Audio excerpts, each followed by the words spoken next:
గానికి 22 బస్తిల మస్తు cutout బచ్చాగాన్లో batch ఉండేదే వచ్చినమంటే సుట్టు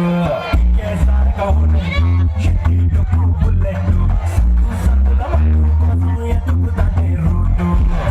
షీరగట్టు కోటి చెట్టు వేరు మెరిసినట్టు పొట్లం కట్టిన బిర్యానీకి పొట్టు పిల్ల పెట్టినట్టు